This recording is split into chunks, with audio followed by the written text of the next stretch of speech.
Kadınlarsız cəmiyyət ola bilməz, kadınsız həyat ola bilməz.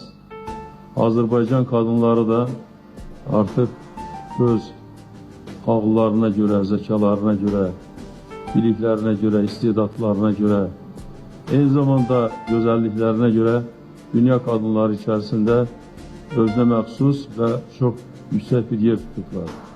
Ona görə də biz öz qadınlarımızla fəxr edirik. Kadınlara indiyə qədər güvəndiyim kimi, bugün də güvənirəm, sabah da güvənəcəyəm.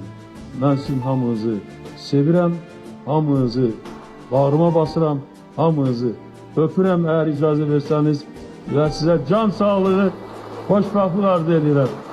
Sizə uzun ömür və yeni nailiyyətlər arzu edirəm. Sağ olun.